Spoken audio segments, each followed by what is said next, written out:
हितोपदेश अध्याय 22। बहुत धन अपेक्षा सुनाम मनोनीत हेबा योग्य, पुणी रूपा और सुना अपेक्षा स्नेहसूचक अनुग्रह उत्तम।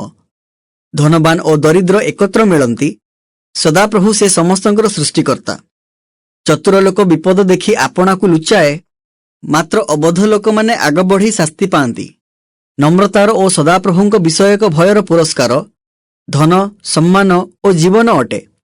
कुटिल लोक मानक पथरे कंटा और फांद थाए, जे आपना प्राण रक्षा करे से सबुरु दूर रहिबो।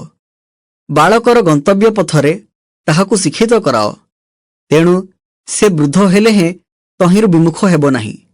धनवान दरिद्र उपरे कर्तृत्व करे, पुणी ऋणी महाजनर दास हुए।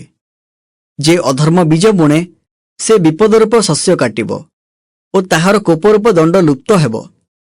जहार दयालु दृष्टि से आशीष पाइबो, जेहेतु से आपना आहारर दिनहीन को वितरण करे। निंदक को बाहर करि दियो, तहिरे कली बाहरी जीवो।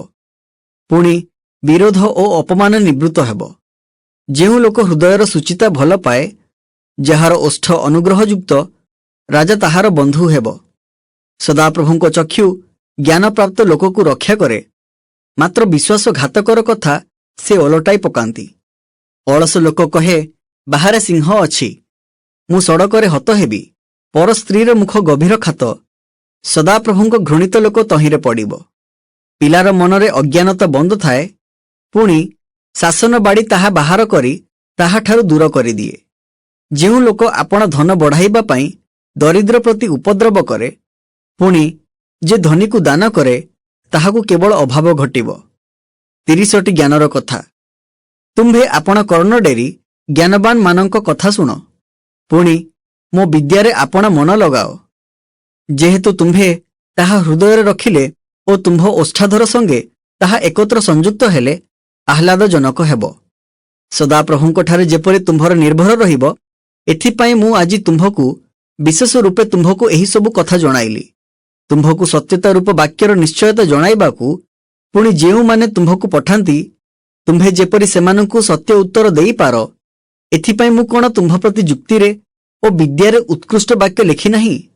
दिनहीन को दिनहीन जानी ताहार द्रव्य हरण कर नाही, पुणी नगर द्वारर दुखी प्रति उपद्रव कर नाही। जेहेतु सदाप्रभु सेमानंक पक्षरे प्रतिवाद करिबे, पुणी जेउ माने सेमानंक द्रव्य अपहरण करिबे, से सेमानंकर प्राण अपहरण करिबे। रागशील लोक संगरे मित्रता कर नाही, पुणी क्रोधी लोक सहित गमन कर नाही। कले तुम्भे अबा ताहार बाट शिक्षा करी आपना प्राण पाई फांद प्रस्तुत करिबो। जेउ माने हातर ताली दियंती अबा ऋणीर लगा हुअंती, सेमानंक मध्यरे तुम्भे जणे हुओ नाही। जेबे परिशोध करिबाकु तुम्भर किछि न थाए, तेबे से काहींकि तुम्भ तळरु तुम्भर सज्जा नहीं जीवो।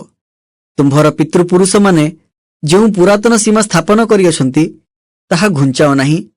तुम्भे कि कौनसी लोककु आपना व्यवसायर तत्पर देखुअछ, से राजा मानंक सम्मुखरे ठिया हेबो, से नीच लोकंक आगरे ठिया हेबो नाही।